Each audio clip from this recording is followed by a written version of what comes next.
Hi everyone, and welcome to My Campus GPS Facebook Live. This is the place where we talk about how parents can help their high school student prepare for university. And I called this episode tonight Scholarships 101. So we're going back to some basics and talking about some general information about university entrance scholarships. So the reason or how this topic came up is because last night I was at an event and I was speaking with a parent, and she looked like she wanted to ask me something, but she was really hesitant for some reason. And so I asked her, you look like you want to ask me something. Is there something you want to ask me? And she said, well, it's a really stupid question, but what's the difference between a scholarship and a bursary? So this, anyone who knows me knows that there are no dumb questions with me, and you don't have to ever be embarrassed about asking me something. I traveled for years as a university recruiter in Eastern Canada and Ontario and parts of the US and Bermuda, and I've heard every question imaginable. So there's really no dumb question when it comes to this stuff. And the other reason that I wanted to cover this too is because university websites are kind of notoriously difficult to manage or to navigate sometimes. And sometimes the scholarship information is not clearly indicated. It can be difficult to find. Sometimes you wonder, are they trying to hide this information? The other thing is that when you do find it, it can be really kind of difficult to understand. So I wanted to just talk about some general stuff. And the other thing is that, I cover some of this information in my paid program, my online program, How to Write Winning Scholarships. And I also do a lot of this type of stuff in my free presentations that I offer to parents and students. So I wanted to just cover this tonight because I've never done it in a Facebook Live before.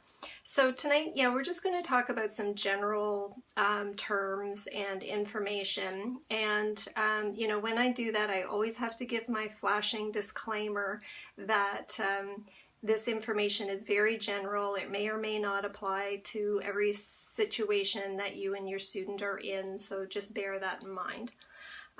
So I'm Janet McDonald, and I'm a former university admissions officer, and now with My Campus GPS, I help high school students and parents with preparing for university.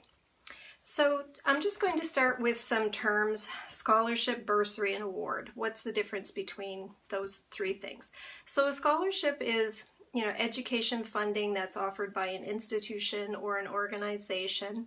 It's usually merit-based, so the student has to earn it in some way, either by grades and or community involvement. It usually involves writing an essay perhaps or something like that. So it is based on merit. Their scholarships are usually in the thousands of dollars, so they can range from $1,000 up to the highest amount in Canada, which is $100,000. A bursary, on the other hand, is still education funding offered by an institution or an organization, but it's usually based, if not entirely on financial need, then mostly on financial need. And so students normally apply for these directly at the institution where they will be attending, the university where they'll be attending. They apply for those, and they usually must demonstrate financial need. Another difference is that bursaries are normally in the hundreds of dollars, not in the thousands of dollars. It's really kind of meant to augment the other funding that you have in place. So I focus on scholarships and merit-based awards, not on bursaries and loans and that sort of stuff. Another term that you might hear is award. And award is one of those terms that may or may not, it's merit-based, so the student does have to earn it in some way, but it may or may not have financial compensation attached to it. So it just may be an award in name and not carry any money along with it. Now, I sometimes use scholarship and award interchangeably. just because sometimes I just get tired of saying scholarship, so I change it up with award. But when I do that, I'm always talking about an award with some financial compensation that's attached to it. Okay? So the different kinds of scholarships, kinds of university entrance scholarships. So the basic kinds, the first kind, of course, are the ones that are awarded by the university itself, so by the institution. And there are really three main kinds of university entrance awards that are offered by the institutions themselves. The first one, and the most common one, I guess, the one that we hear about a lot, are these ones that you sometimes hear are called guaranteed scholarships or automatic scholarships. So these types of scholarships are normally based entirely on the student's admission average. So again, the admission average is the average that admissions use to calculate the student's average. So it's based on the courses that are required for the program to which the student has applied. So if that admission average is at a certain level, then the student is guaranteed a certain amount of scholarship. And they're normally not renewable scholarships, and I'll talk about what that means in a minute, but they're usually kind of a one-time award. If you get into the renewable scholarships, you're usually looking at an average of, well, at least 90%, but often it's 95 or 97% to get into that renewable area. So the other kind of university awarded scholarship is the scholarship that requires a separate application. So there are some where the student is required to complete a separate application. The automatic or guaranteed ones, there may or may not be a specific application that's required with that. A lot of times that, like I say, is based only on the student's grades, so there may be some kind of other application that's required with it, but it may just be the general admission application.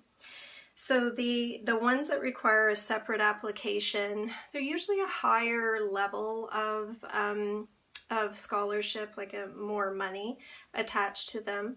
And so yeah, the student normally has to submit references and write an essay and that sort of thing. And then there are the renewable scholarships. So again, the automatic ones and the ones with a separate application, these may be what is called a renewable scholarship. So that means that the student will receive their funds over a period of more than 1 year. So it might be renewable for 2 years, 3 years, 4 years. So for example, if they win a $20,000 scholarship, it might be $5,000 over the 4 years. Now, if your student receives a renewable scholarship, it is very, very important that you understand the terms of how to renew that scholarship. Each one will be a little bit different, but normally the student will be required to carry a full course load, and they will also be required normally to maintain a certain grade point average or certain average in order to renew it for the following year or perhaps even the following term. So like I say, it is very important to understand what are the terms of the scholarship so that your student knows and understand what are the requirements to have it renewed. So any type of change that the student might be thinking about, whether it's dropping a course or changing to a different program, they need to understand what those terms are. So if they have any questions about that, or if they want to do that, it's very important that they go to the registrar's office or to the student awards or student aid office and find out more information about how that will impact the renewable scholarship. Okay, so another kind of scholarship that is awarded by the university are ones that the student can't apply specifically for. So there's not a separate application, there's no application for these awards, and these are the ones that are assigned by the university. So they're normally assigned based on a specific criteria from a private funder, private funders, or donated by a person in memoriam, for example, or by an organization.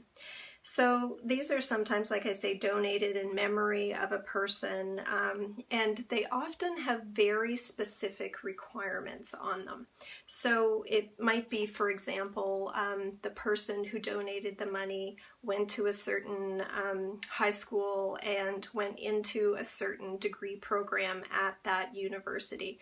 So let's say your student is applying to Acadia University or something. There might be an award there for students who are graduating from Nepean High School in, outside of Ottawa, Nepean High School, and going into a Bachelor of Commerce degree. So if your student is the only student applying from Nepean High School and they are going into a Bachelor of Commerce degree, they would automatically be assigned that scholarship. So these are the ones that you often hear students say, wow, like I got this scholarship and I didn't even apply for it, they just gave it to me. It's probably one of these kinds that are assigned based on this very specific criteria. Okay, so those are the entrance type of scholarships, the automatic ones, the ones with a separate application, the ones that may be a one-time or a renewable. So those are the ones that students can get direct entry from high school. Now, when they're in second year and above, there will still be opportunities for university awarded scholarships or scholarships that are specific to the university. So there will be things like what they call an in-course scholarship. And again, those are normally evaluated based on grades. There might be some other criteria. They're generally very competitive and there are not many of them. The other ones might be something like a summer research award that would be awarded from like NSERC or something like that, that would offer a stipend for the student to do research in a particular lab at that university or another university.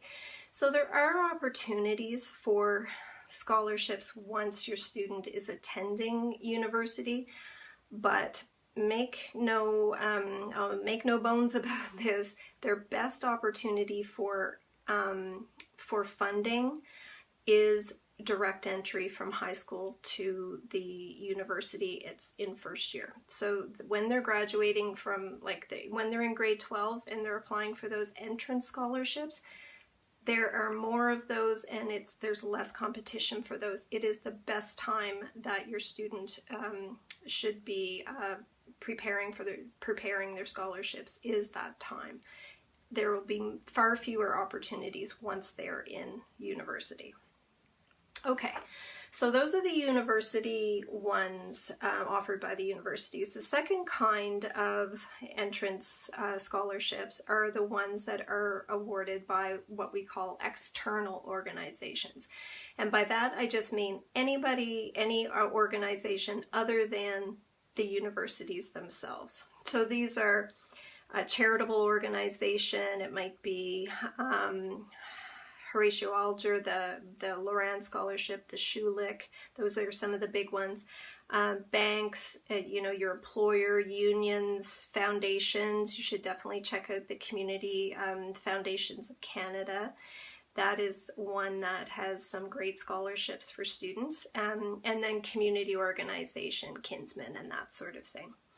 So some of the advantages of these external awards are that there are a few different advantages of them versus the ones that are awarded by the university. So they're normally a little bit less specific, and they don't have as many requirements on them, although they will still have some, and it's still important to read the fine print of the terms of the scholarship. but there are some advantages to them. One is that they're more focused usually on community involvement and less focused on grades. So the university awarded ones are going to put more emphasis on grades. They will have some community involvement and leadership and some of that sort of like personal challenges and all of that sort of stuff, but they're more focused on grades. Whereas the external ones tend to be less focused on grades and often will have no grade requirement on them at all, or will be something that is quite reasonable, like a 70% or a 75% average requirement. So that's one advantage. The second advantage is that they can be, depending on the scholarship, they can be much less competitive than some of the university awarded ones. Especially if there is a smaller pool of applicants. For example, if it's a local award, there won't be as many applicants, as many people who are able to apply to that particular scholarship. So right there you have an advantage because there's a smaller pool of applicants. And if it's a smaller amount, then sometimes students don't want to be bothered with, doing some work for a smaller amount of money. If it's like $500 or $1,000, they might not want to put in the work for that, so they can sometimes be less competitive. Another thing is that some of them are not well advertised at all. And if you can find one that is not well advertised, then again, there'll be a smaller pool of applicants. And, some of them I've seen are not very good at advertising, and they can extend their deadlines, and, that really, if you see a deadline extension, that probably means they don't have very many applicants, so I would definitely apply for that one. Or if there's a longer essay that's required for it. So if it's more than, say, 500 words or 1,000 words, there might not be as many people who are willing to put in the work to do that. The other thing is that if it is a longer application, then more people will be deterred from even starting the application, or they might just give up halfway through, or they might miss the deadline or whatever. So sometimes that can be a really good, that can give you a good advantage if you're willing to put in that work to do it. The other advantage of these external ones is that they normally don't have a requirement for renewing the scholarship. So it's usually kind of a one lump sum, and then there wouldn't be any type of requirement to then complete to get your money. So that's not always the case. Again, you need to read the fine print, but a lot of times that is the case. So those external scholarships can be a really great, it can give you a lot of advantages. So the third type of scholarship, and it's one that's often forgotten, are essay contests. And these can be a great form of source of funding for students if they're willing to do some writing. And they can often be based more on, your personal opinion, or maybe a personal story or something like that. So they're not necessarily research-based. You don't have to, it's not really a research essay. It's more stating your opinion on something or telling a personal story. So some examples from last year, essay contests, what was it? Oh yeah. So there's one on Canadians who made a difference. So in your opinion, who is a Canadian who made a difference within this year? The legacy of war. What in your opinion, what do you think the legacy of war is? The other one, there was one that was the worst mistake I ever made with money. Well, anybody can talk about the mistakes that they made with money.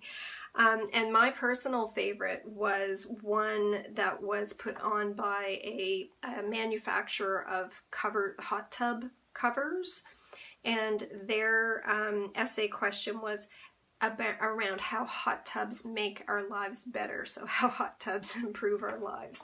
So, you know, if you're willing to often these ones are only around 500 words too. That's like a page. So it's not necessarily a lot of work that you have to put into these things, and it's more talking about your personal opinion and your personal story. So they can be a great source of funds that you don't normally think about, these essay contests. And then there are some of these other contests that I don't promote them at all. They're more like a lottery. If you retweet this or if you share this X amount of times, then you have a chance to win X amount of dollars or something like that. So I don't promote those. Those are just a lottery. There's no merit to them or anything. I'm not saying that you shouldn't take part in them, but it's just not something that I normally promote. So those are the types of general information about the types of scholarships, university entrance scholarships that are available to students, just to give you a better understanding of the different categories, I guess you'd say. So what happens if you win a scholarship? So first of all, yay! And you know, when you win that scholarship, it's just like when you're admitted to a program at university, you need to understand the terms of that. So it's very, very important that you need that you understand the terms of the award, and they will normally be, you know, in fine print within your award letter or whatever. There will be information about the terms of the scholarship. So it will tell you the way that the money is dispersed. Now, some of this information you might be able to find out in the application itself. It will tell you how the terms that you need to complete in order to get your award or to keep your award. But you really need to understand those because they might be very specific. So it will tell you the way that the money will be dispersed to you, so how you will actually receive your funds. So now, I hate to burst anyone's bubble, but it's unlikely that the organization or the institution, that the scholarship funder, is going to just, you know, cut you a check for cash. It might happen, and it might happen, you know, with an external scholarship. Perhaps they might just cut you a check for cash, but it's not likely. The more likely scenario is that the funder will disperse your funds directly to the institution where you've registered, and it will be credited to your account. So in student accounts, it will be credited towards your account. So that's normally the way that the funds are dispersed. But again, you need to read the fine print and to know what the terms of the agreement are. So again, if you have any questions or anything like that that you want to ask me, please feel free, leave them in the comments there. I don't know everything, so if I don't know, I'm going to, you know, consult an expert and get back to you. But if you have any questions about scholarships, please let me know. Be happy to answer those for you. And that's it for tonight. I thank you, and I hope to see you here again next week.